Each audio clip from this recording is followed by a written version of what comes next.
warahmatullahi wabarakatuh. Selamat bertemu lagi dengan Bu Hanum. Bu Hanum adalah calon guru penggerak angkatan ke-7 dari Kabupaten Tangerang. Bu Hanum saat ini adalah salah satu pengajar kimia di SMA Negeri 5 Kabupaten Tangerang. Bapak Ibu guru hebat, seringkali ada pertanyaan, apa sih yang dipelajari oleh Bapak Ibu guru yang mengikuti pendidikan guru penggerak? Salah satunya adalah mempelajari tentang pembelajaran berdiferensiasi. Pembelajaran berdiferensiasi itu sudah sering kita lakukan di kelas, hanya kita tidak mengetahui istilahnya. Seperti misalnya, seringkali kita memberikan tugas kepada siswa kita dengan mencari informasi dengan berbagai sumber. Nah, itu adalah salah satu contoh pembelajaran berdiferensiasi. Bapak Ibu guru hebat, setiap harinya kita dihadapkan dengan berbagai macam perbedaan yang ada di kelas kita. Bisa kita bayangkan kelas kita yang berisi dengan berbagai karakter siswa, dengan perbedaan gaya belajarnya, perbedaan minat, kekuatan dan kelemahan yang berbeda, kemampuan yang berbeda-beda, pemahaman yang berbeda, dan kemampuan belajar yang berbeda. Setiap hari kita juga ditantang untuk terus memberikan pembelajaran yang menyenangkan bagi mereka. Padahal siswa kita berbeda. Dan di sini kita dituntut untuk mengetahui mana siswa kita yang masih butuh bantuan, mana siswa kita yang perlu diberikan bimbingan lanjutan. Nah, hal inilah yang menjadi dasar pembelajaran berdiferensiasi. Jadi, pembelajaran berdiferensiasi adalah pembelajaran yang berdasarkan kebutuhan belajar murid-murid kita. Nah, apa saja sih kebutuhan belajar murid-murid kita? Ada 3 macam kebutuhan belajar murid. Yang pertama adalah kesiapan belajar murid. Yang kedua, minat belajar murid. Yang ketiga adalah profil belajar. Nah, kesiapan belajar murid adalah suatu kapasitas atau kemampuan murid untuk mempelajari materi, konsep, atau keterampilan yang baru. Ada banyak cara untuk mengetahui kesiapan belajar murid. Salah satunya kita dapat menggunakan konsep equalizer oleh Tomlinson. Pada di equalizer Tomlinson, kita dapat mengetahui beberapa hal yang dapat menentukan kesiapan belajar murid. Pada tingkat pertama ini, di sini kita akan mengetahui apakah siswa kita masih membutuhkan pengetahuan-pengetahuan dasar atau yang sudah mengetahui pengetahuan secara terperinci. Kemudian kita juga bisa mulai memetakan pemikiran murid kita yang mulai berpikir konkretkah atau sudah mulai ke abstrak.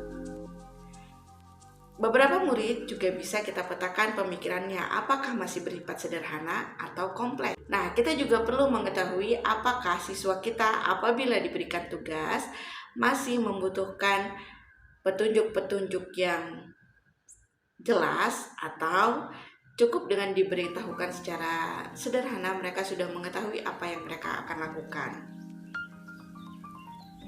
Kita juga perlu mengetahui apakah siswa kita masih bersifat independen atau tidak. Kemudian yang terakhir, kita juga harus mengetahui apakah siswa kita termasuk siswa yang belajar lambat atau belajar cepat. Kemudian kebutuhan belajar yang kedua adalah minat siswa. Seperti yang kita ketahui Bapak Ibu, siswa memiliki minat yang berbeda-beda.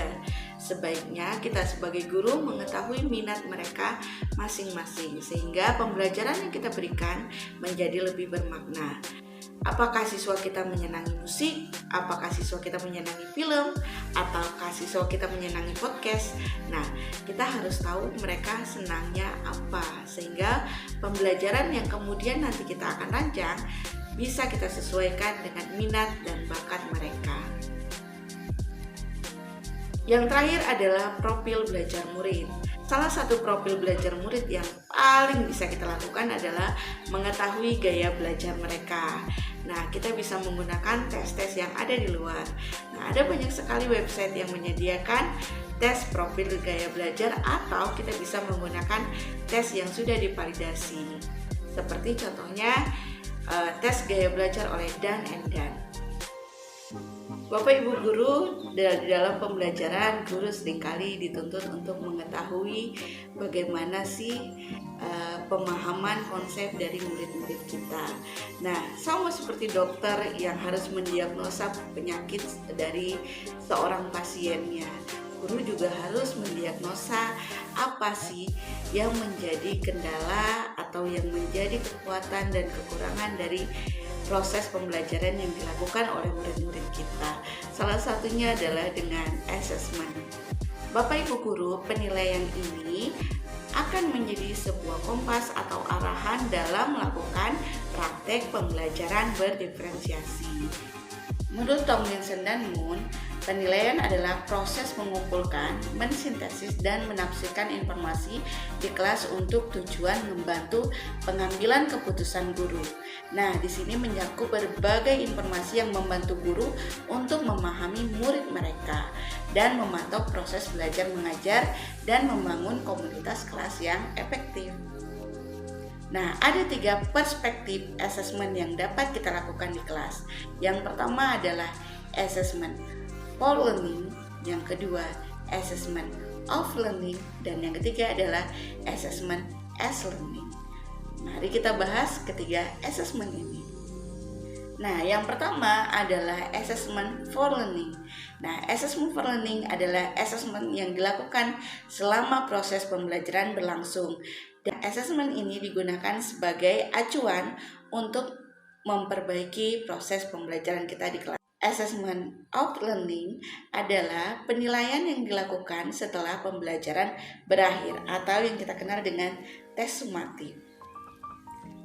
Yang ketiga adalah assessment as learning. Assessment as learning adalah proses belajar dan melibatkan murid-murid secara aktif dalam kegiatan penilaian tersebut, seperti misalnya berdiskusi. Itulah Bapak Ibu rangkuman dari pembelajaran berdiferensiasi. Nah, selanjutnya saya akan menceritakan bagaimana perasaan saya mempelajari tentang pembelajaran berdiferensiasi ini.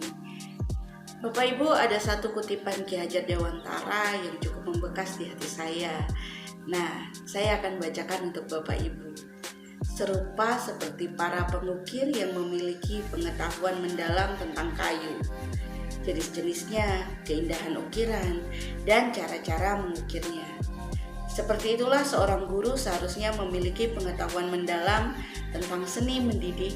Bedanya, guru mengukir manusia yang memiliki hidup lahir dan batin. Bapak Ibu guru, seperti yang sudah kita ketahui, salah satu filosofi pendidikan menurut Ki Hajar Dewantara adalah setiap murid kita sudah memiliki kodrat alam dan kodrat zamannya. Seperti yang kita ketahui bahwa siswa-siswa kita sudah memiliki kodrat alam yang berbeda-beda, mulai dari seni budaya kita yang berbeda, karakter mereka juga, dan latar belakang keluarganya yang membuat semua hal menjadi berbeda.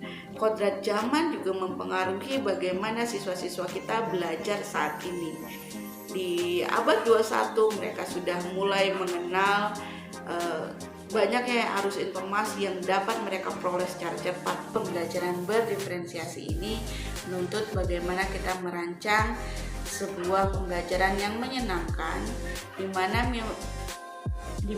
nantinya murid-murid kita menyenangi proses belajar tersebut. Nah, harapannya adalah murid-murid kita nantinya memiliki motivasi yang kuat untuk berubah menjadi lebih baik. Diferensiasi bukanlah suatu hal yang baru. Ini adalah hal-hal yang sering kita lakukan, hanya mungkin istilahnya kita baru tahu sekarang. Saya yakin Bapak dan Ibu sudah terbiasa untuk mengetahui atau merefleksi bagaimana sih murid-murid Bapak Ibu di kelas. Silakan mencoba Bapak Ibu, dan semangat kita melakukan perubahan-perubahan kecil ini agar pendidikan Indonesia menjadi lebih baik. Salam guru penggerak, bergerak, bergerak, dan menggerakkan.